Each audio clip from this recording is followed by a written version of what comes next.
Assalamualaikum dan selamat sejahtera. Anda sedang menonton Niaga AWANI bersama saya Nabila Khalida dan rakan penyampai Nina Rosman.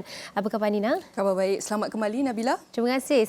Suara saya lain sikit ni sebab yalah. Okey, kita teruskan saja dengan laporan yang pertama kita.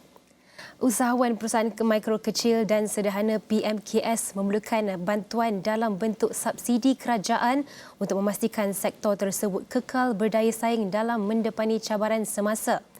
Menurut pengasas bersama Industries United, Datuk David Gurupadam, subsidi sedia ada ketika ini tidak begitu menyeluruh dan memerlukan pelaksanaan subsidi bersasar. Beliau berharap bajet 2023 yang akan dibentangkan tidak lama lagi dapat memenuhi keperluan golongan ini. Katanya tekanan yang dihadapi usahawan PMKS ketika ini turut berganda kerana kos yang mungkin sebelum ini dapat dikurangkan menerusi pelaksanaan moratorium kini terpaksa kembali kepada keadaan biasa. Ia termasuk kos sewaan, pinjaman dan sebagainya. So pada ketika ni challenges bagi PMKS ni adalah kos tinggi. Sekarang kita baru keluar daripada manpower shortage ya. Jadi pada sampai bulan ini masih lagi ada isu tentang pekerja. David berkata inisiatif yang lebih komprehensif dan berkesan seperti kadar cukai yang lebih rendah dan adil mungkin dapat membantu mereka. Pada masa sama, beliau turut memuji langkah Menteri Kewangan Tengku Datuk Seri Zafrul Tengku Abdul Aziz yang terlebih dahulu mendekati usahawan PMKS untuk menyelami permasalahan golongan tersebut. Tambahnya sudah pasti langkah itu mampu memberi input yang tepat dalam menentukan bentuk bantuan yang akan dimasukkan dalam pembentangan bajet 2023 nanti. Baik, bercakap pasal cukai mungkin ramai yang tidak tahu di luar sana. Namun kita ada beberapa perkongsian oleh rakan tugas kami iaitu Ernst Ashraf Hasdam untuk kongsikan beberapa data-data pecahan cukai yang ada di dalam negara kita. Silakan Ernst. Okey, baiklah. Terima kasih Nina dan juga Nabila. Sudah tentu sebenarnya tak ramai orang suka nak bercakap berkenaan dengan cukai ini. Lagi-lagi kalau kita bercakap soal cukai pendapatan. Tapi itu faktanya yang perlu kita ambil tahu menjelang bajet 2023. Bukan sahaja cukai pendapatan tetapi bagaimana dengan cukai korporat, syarikat, bagaimana pula dengan cukai melibatkan petroleum dan sebagainya. Ini antara data-data ataupun angka penting yang perlu kita teliti. Pertamanya, ini mungkin agak cluttered ataupun nampak penuh sedikit di skrin di sini. Tetapi penting juga untuk kita faham di sini. Kerana selepas ini ada graf yang lebih mudah untuk anda faham.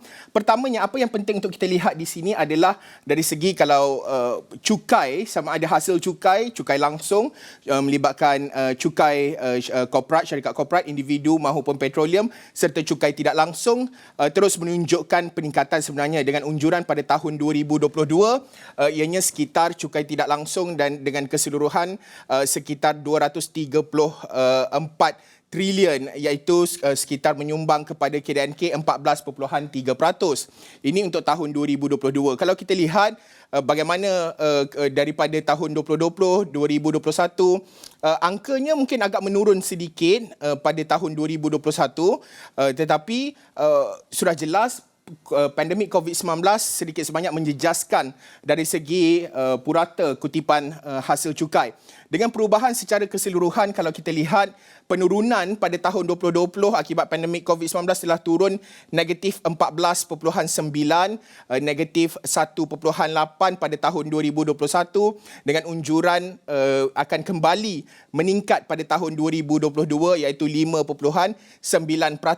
Jadi kalau kita nak telitikan juga lain-lain dari segi angka bagaimana perubahan ataupun pecahan cukai ini dilaksanakan, SST sudah tentu antara yang menyumbang. Tetapi bagaimana kita nak memahami SST ini dari segi ketirisannya? Bagaimana kita nak pastikan kurangnya isu-isu ketirisan di dalam SST ini dapat ditangani?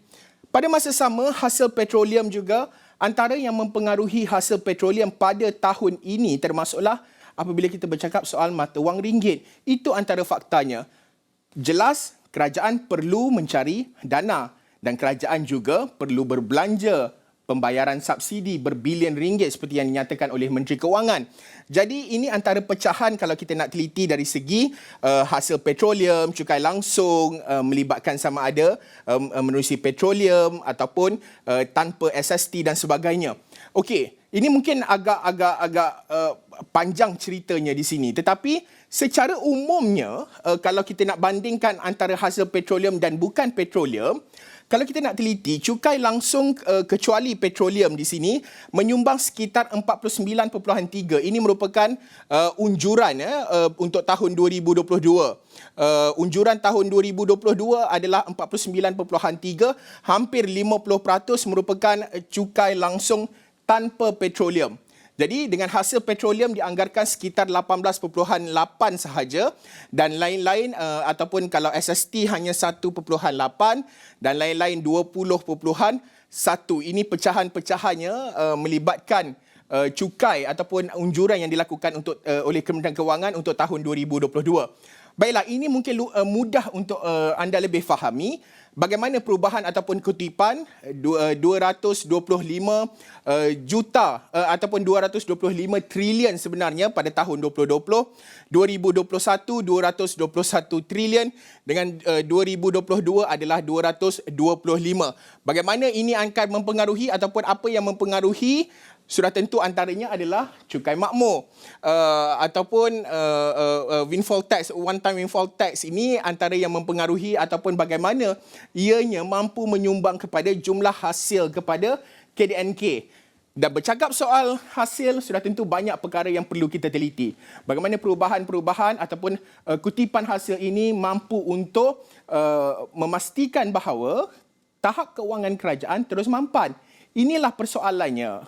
Adakah akan ada cukai-cukai baharu? Itulah persoalan-persoalan yang kita jangkakan yang akan dibangkitkan sepanjang perbincangan kita dalam menjelang bajet 2023. Kembali bersama Nina dan juga Nabila. All right, thanks, Haris. That's a very comprehensive presentation about types of tax and even components of tax. And we want to talk about, I want to add one more. It's about last week, Finance Minister Tengku Datuk Sri Zafrul Abdul Aziz said the government will continue to look into ways to widen the country tax, base as part of its medium-term revenue strategy. He said that the strategy is to ensure that Malaysia has sufficient revenue to expense for the country's development in the longer term. And to discuss further on this, in conjunction with Budget 2023, with us virtually right now is Farah Rosley, Malaysia Tax Managing Partner at Ernst and Young Tax Consultants Sdn Bhd. So, Farah, thank you for joining us this morning. Firstly, Farah, the fiscal deficit is expected to grow 6% next year, with the expansionary budget in place and quite stagnant tax collection. So what is the case scenario we can predict? Thank you. Thank you, Nina, and everyone here. Looking at the fiscal deficit, it is actually looking at the spending versus the income of the country. And as mentioned by Harith earlier, the economy is projected to expand 5.5% in 2022. And it is actually driven mainly by strong rebound in consumption, especially post-pandemic, the economy opened up and all that. But my view is then that Malaysia should also address the economic impact in the past 2 years by gradually rebuilding fiscal buffers through, of course, revenue collection, and one of them is taxes. But also important is better spending and efficiency. So while there is surge in growth, the external headwinds as well as global uncertainties, especially with the current war and as well as the recurring effect of COVID-19 pandemic, which is still out there, may pose as a challenge. And in that sense, new taxes, if any, should encourage economic activity of the private sector. It's not just merely introducing new taxes, but should also go through a study and appropriate consultation with the industry to help support economic growth as well as sector growth. And the other bit that I would like to mention is also on SMEs. We also need to ensure that SMEs, they are not negatively affected or impacted by any new taxes if it's going to be introduced, as well as looking at SMEs, they actually contribute to the economic growth, employment, of course, And of course, there is actually increased collection of personal taxes as well as indirect taxes. So overall, if you look at the deficit situation, there needs to be a balance in increasing tax revenue collection and encouraging industry and economic growth, as well as not to forget attracting investments, whether they are domestic direct investments or foreign direct investments. All right. Let's move on to our next question. Our current tax collection over GDP is at the lowest in the region, and we're actually lower than any other country in Southeast Asia. And also that our tax revenue over GDP is now less than 11.4%. So how can we look into ways to widen the country's tax base as part of our medium-term revenue strategy? Yeah, very good question actually. The ratio of tax to GDP for the developed countries or members of the Organization for Economic Cooperation and Development, or in short OECD, is approximately 34%. Some foreign countries, more of the European and developed countries, it is also in a higher range of the 30%. Malaysia currently stands at 11.4%. If I recollect, past years, it was about 12%. So it ranges between 11 to 13, 14%.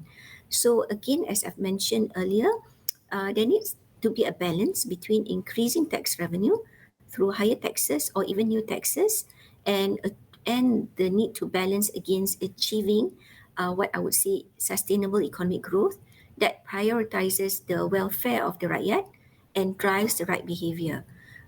Because tax, in a way, tax cuts, on the other hand, may increase budget deficit, but taxation can also be a very good tool, and it is actually an effective tool, not just for the revenue collection of the government, but also influence the needed growth for the economy by, for example, incentivizing businesses, encouraging people to invest. For example, if you want to look at R&D or innovation, certain incentives or reliefs would encourage people or industry or businesses to move towards that, as well as not to forget developing the skills of the talent that we have, and again, attracting domestic and foreign direct investments. And the spillover effect or over sector growth is needed, and hopefully will not drive up deficits in the long run, because we are looking at the return to the economy by having the right growth in the right sector. And the other bit that I would like to touch is also how do we ensure that all tax is being paid? It's important to make sure that people voluntarily pay taxes. I recollect Harith said just now, not everyone likes to talk about taxes. And the term voluntary compliance is needed because we need to recognize there are many aspects of the current tax system, and the taxpayers actually, because of the self-assessment system, make their own choices on reporting, calculating and payment of tax. So as long as the voluntary compliance choices remains, some of these choices will make sure then that there is no shortage or underpayment of taxes. And also we want to make sure then that digital tax administration is also being looked at.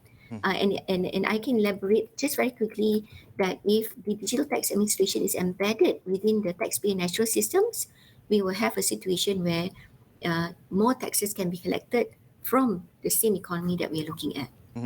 Farah, my question will maybe could spark a conversation or even debate among the conglomerate.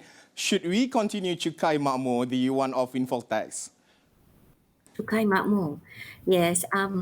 My view, Cukai Makmur, it was introduced as a once-off measure, whereby companies will be chargeable, where the chargeable income, if it's more than 100 million, they will be taxed at 33%. The usual statutory tax rate is 24%, so there's an additional 9% for Cukai Makmur.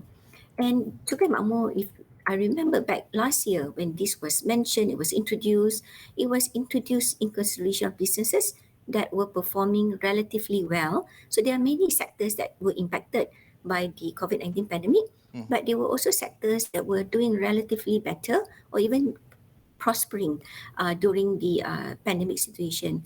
And as a temporary relief to the government's revenue, this additional tax will help elevate the government's revenue during the recovery period post-COVID-19 pandemic. Yeah.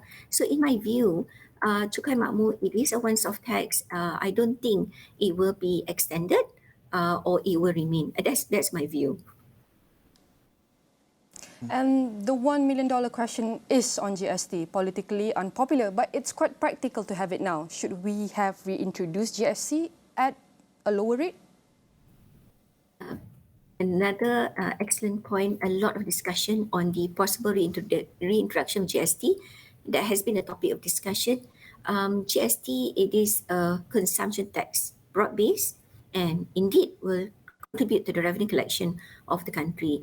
And not just Malaysia, many countries around the world has actually brought in GST into the system of VAT. But what I can say is then that the implementation and execution of GST must be done properly, and it should also, if it were to be introduced, I'm saying, and it must proactively address the issues faced under the previous GST regime. And GST, if GST is reintroduced, the implementation and compliance should be simplified. And I'm a proponent of making tax easier to be done. Therefore, this will encourage compliance of taxes. And of course, with minimal disruption to businesses.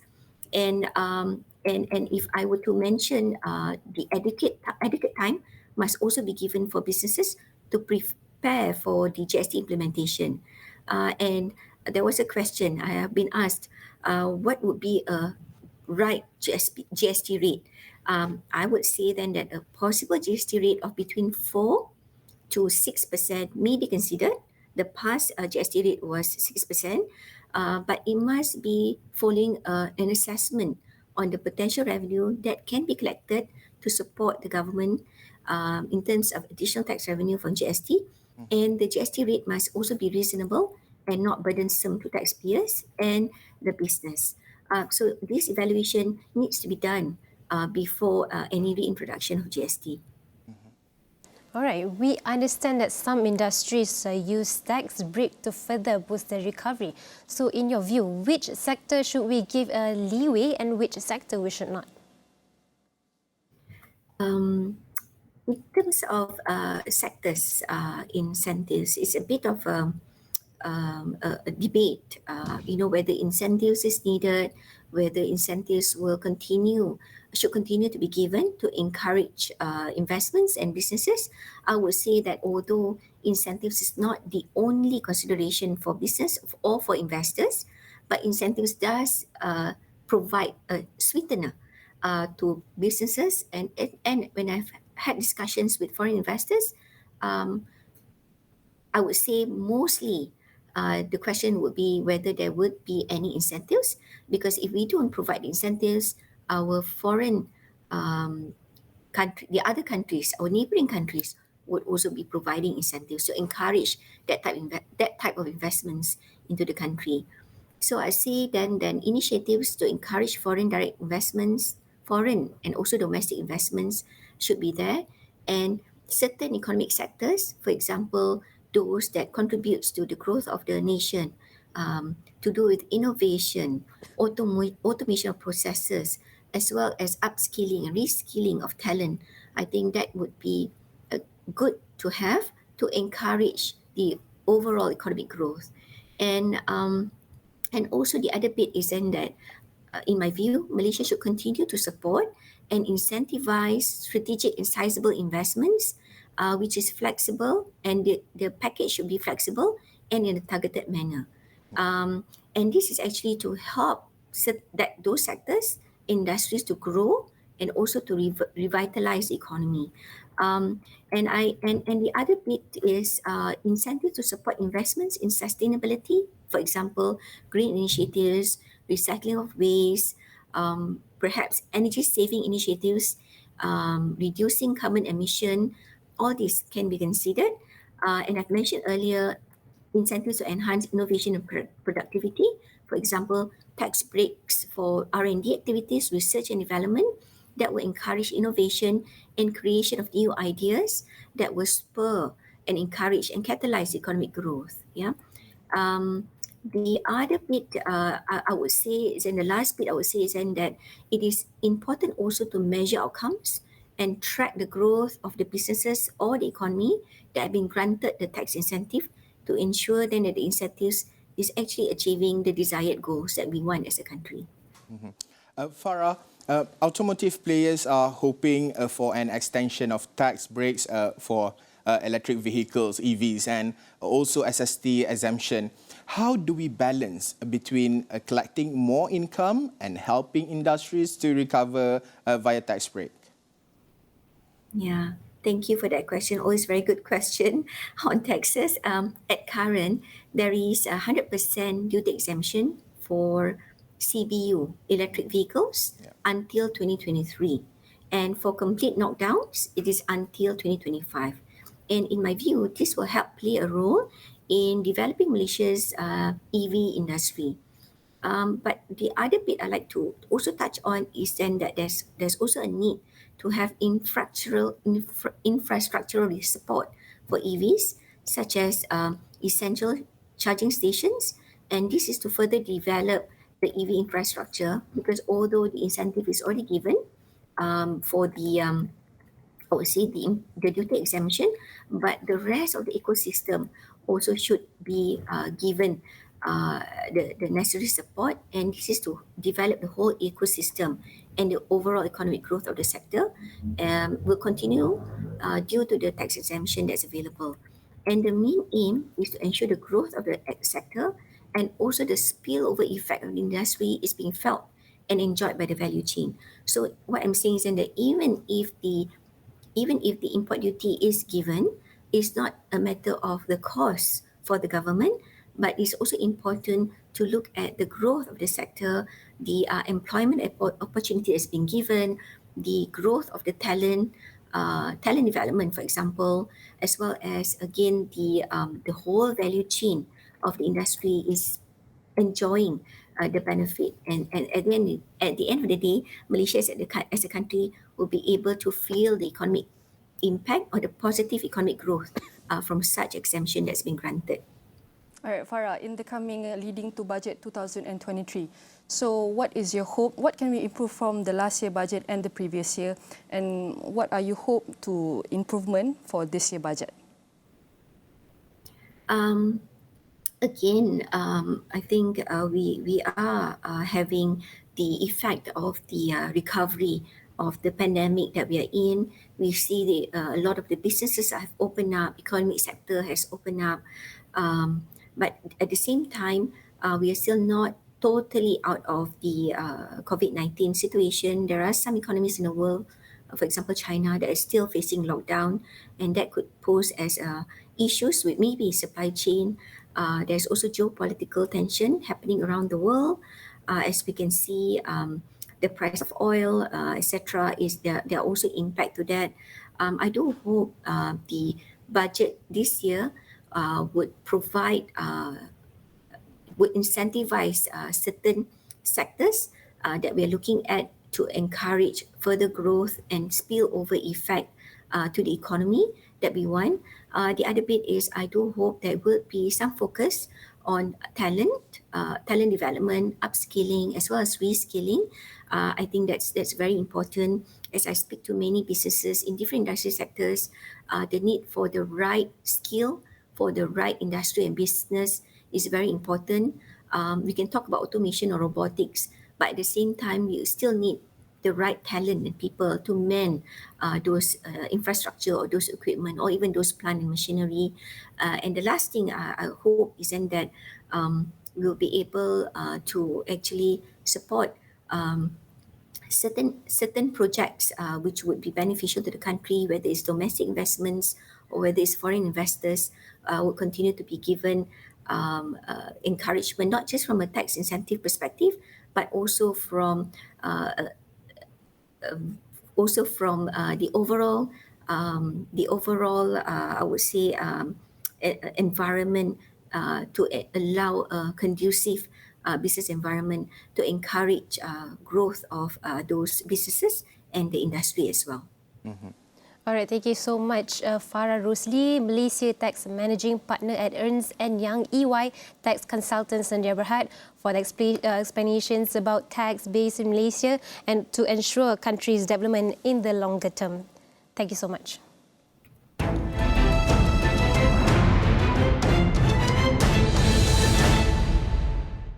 Apa je yang akan dibentangkan oleh kerajaan, kita mesti ambil tahu sebab kita nak tahu, kita sebagai rakyat kita ada hak untuk dari segi apa yang kerajaan akan provide untuk kita. Jadi rugilah kalau kita tak ambil tahu, kita tak akan merasa pun apa yang kerajaan dah buat untuk kerajaan, untuk negara.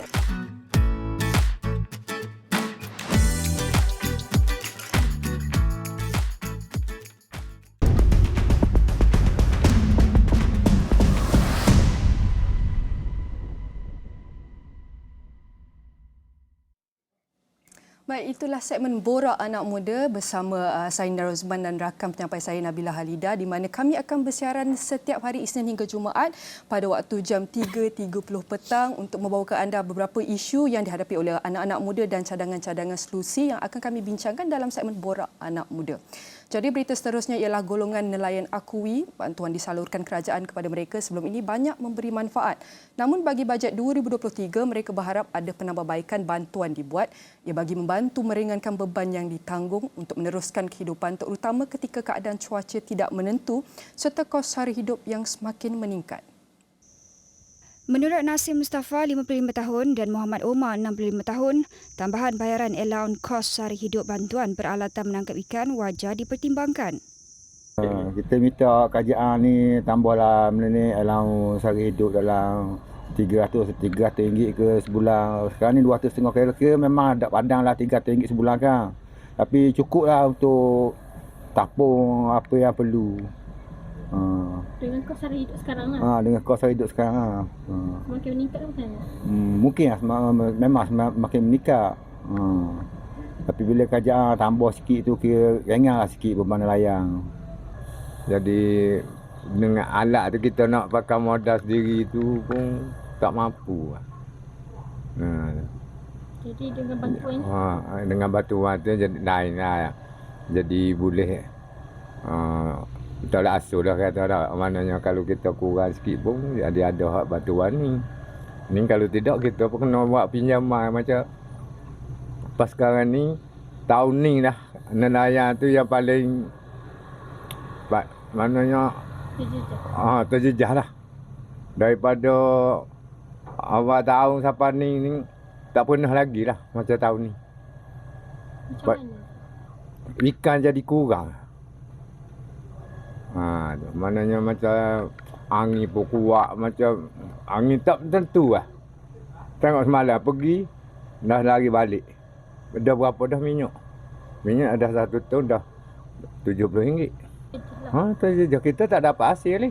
Minyak dah habis dah. Lepas hari ni pergi, angin lemah. Awal semalam dia angin kuat, hari ni semua tak lepas minyak juga. Sementara itu, Muhammad Khairul Hamdan, 43 tahun dan Syed Abdul Halim Syed Abdul Rahman, 60 tahun memohon agar kerajaan meluluskan lesen pukat bersesuaian di Zon A bagi membolehkan mereka menangkap ikan mengikut musim pembiakan. Untuk buk lesen sampang Zon A, kalau boleh jenis pukat cukup bawah ni diluluskan lah. Kalau boleh. Benda pun tak masalah ni pun, tapi jadi benda ni jadi kita nak ke laut ni kita takut. Ikan bawah nak ambil dengan mentekan air tak boleh. Pasal dengan pukat ataupun dengan pukat jeruk. Itu je cara dia. Tapi kalau boleh kerajaan suruhkan lesen untuk nelayan kita ni boleh menangkap ikan bawah. Lesen tu nak mentok dulu lah, pasal bawah tu bila darat buka kecil. Buka kecil kita nak buka tak boleh, buka besar tak boleh masuk darat. Tu. Nak mentok dilulukan lah. Susah nak buka bawah. Bila selalu buka kena kejut pun. Asing luar, takat ikan tengah malang masuk darat. Dulu. Dapat tang Malaysia kita nak kita ni tak payahlah ke kampung ni betul tak. Buk kecil. Takkan nak bayar duit tak ada. Buka ambil, buk ambil, habis ambil. Jadi Nak beli mana pula? Mereka berharap bajet 2023 memberikan berita gembira buat golongan nelayan yang turut terkesan akibat pandemik COVID-19 sebelum ini.